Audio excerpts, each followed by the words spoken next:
Time square New York में हर तीसरे दिन सिद्धू मूसेवाला बजता है।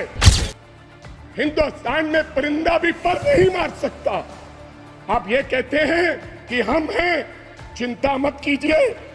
लेकिन क्या हुआ? नौजवान 28 साल के नौजवान को गोलियों से मार मारकर 10 गोलियां मारकर दिन दहाड़े मार दिया गया। और मारा किसने?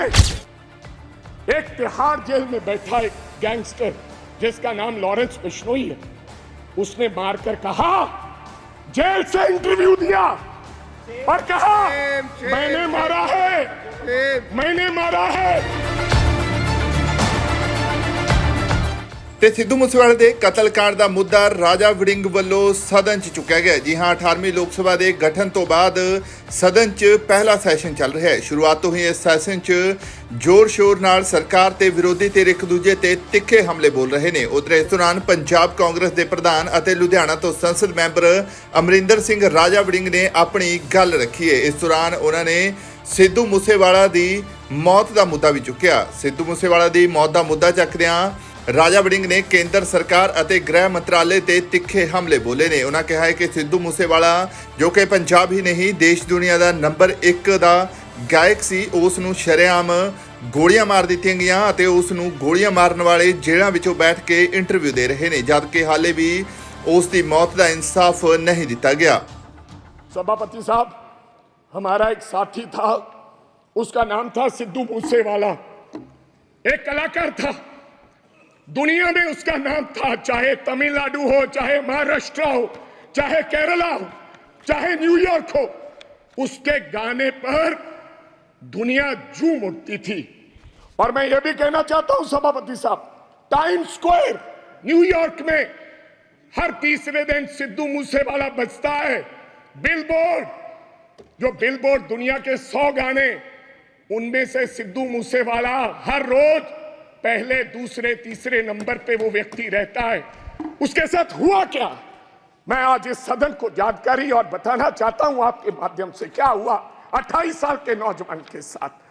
हम नेशनल सिक्योरिटी की बात करते हैं, आप कहते हैं हिंदुस्तान में परिंदा भी पर नहीं मार सकता। आप ये कहते हैं कि हम हैं, चिंता मत कीजिए।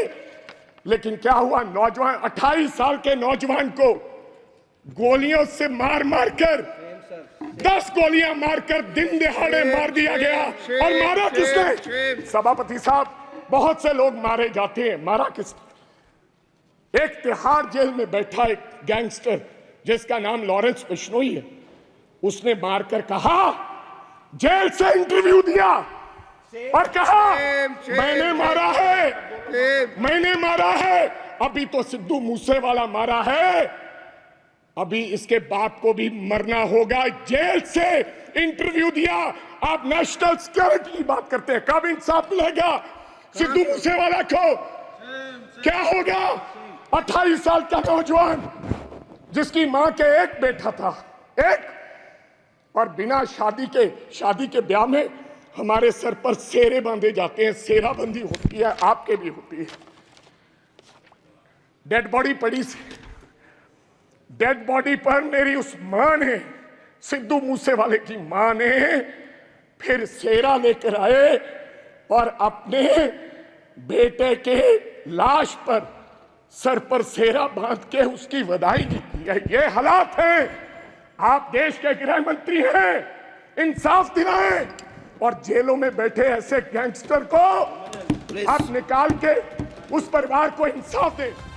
ਰਾਜਾ ਵੜਿੰਗ ਨੇ ਕਿਹਾ ਕਿ ਗੈਂਗਸਟਰ ਜੇਲ੍ਹਾਂ ਵਿੱਚੋਂ ਬੈਠ ਕੇ ਇੰਟਰਵਿਊਆਂ ਦੇ ਰਹੇ ਨੇ ਅਤੇ ਇੱਥੋਂ ਤੱਕ ਕਹਿ ਰਹੇ ਨੇ ਕਿ ਸਿੱਧੂ ਮੂਸੇਵਾਲਾ ਤੋਂ ਬਾਅਦ ਉਸ ਦੇ ਮਾਪਿਆਂ ਨੂੰ ਵੀ ਮਾਰ ਦਿੱਤਾ ਜਾਵੇਗਾ। ਪਰ ਇਸ ਦੇ ਬਾਵਜੂਦ ਵੀ ਸਰਕਾਰ ਇਸ ਮਾਮਲੇ 'ਚ ਕੁਝ ਵੀ ਨਹੀਂ ਕਰ ਰਹੀ, ਜਦਕਿ ਸਰਕਾਰ ਵੱਲੋਂ ਇਹ ਦਾਅਵਾ ਕੀਤਾ ਜਾਂਦਾ ਹੈ ਕਿ ਦੇਸ਼ ਵਿੱਚ ਪੂਰੀ ਤਰ੍ਹਾਂ ਸਖਤ ਕਾਨੂੰਨ ਲਾਗੂ ਕੀਤੇ ਗਏ ਨੇ। कभी कभी तो मेरे को लगता है कि पंजाब को ये हिंदुस्तान की सरकार भूल गई है। कभी कभी मेरे को यह भी महसूस होता है कि शायद हम हिंदुस्तान के कहीं किसी नक्शे में हैं या नहीं।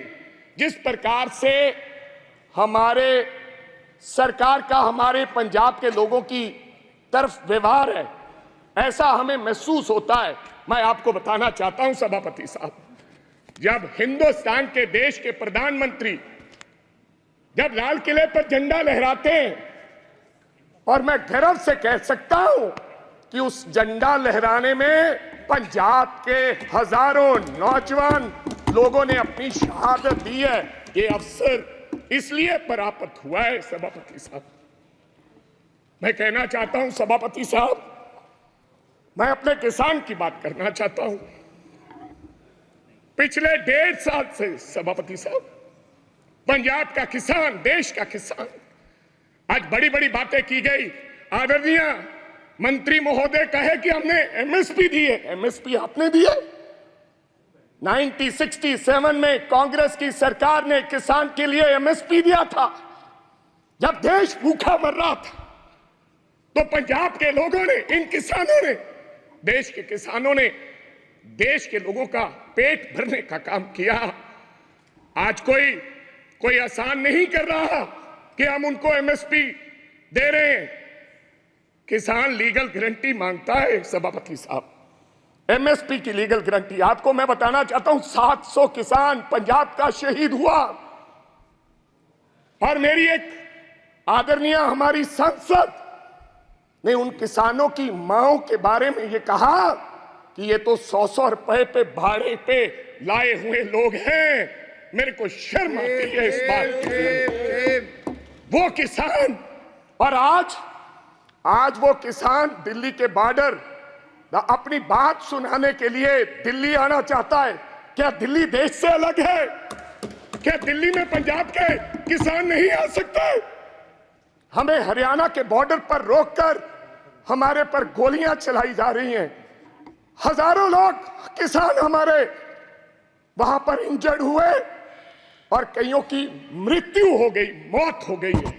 लेकिन सरकार की तरफ से गर्मी है। 45-47 डिग्री में बैठा किसान चीख कर पुकार रहा है कि हमें एमएसपी की लीगल गारंटी दो, हमने दिल्ली जाना है। लेकिन उनको आदेश है हरियाणा की पुलिस को, यह देश के गृह मंत्री के द्वारा दिया गया आदेश कि पंजाब का अगर कोई व्यक्ति दिल्ली की तरफ किसान मुंह करेगा तो गोलियों से उसको मार दिया जाएगा। ऐसा हमारे साथ व्यवहार हो रहा है सभापति साहब। ये हालात है। आप कहते हो किसानों को, आपने किसान निधि योजना में आपने बड़ा कोई इनकलाब खड़ा कर दिया। आपने कहा कि 3,20,000 करोड़ लोगों को हमने 20,000 करोड़ दिया है किसान निधि योजना के तहत। मैं पंजाब की बात बताना चाहता हूं। आंदोलन के बाद हमारे साथ किस प्रकार का व्यवहार हुआ। 2019-20 में 23 लाख लोगों को किसान निधि योजना का फायदा मिलता था। जब हम आंदोलन किया, सरकार को काले कानून जो 3 बने थे वो सस्पेंड करने पड़े, वापस नहीं लिए। तो इन्होंने कहा कि अब इनकी निधि योजना बंद करो।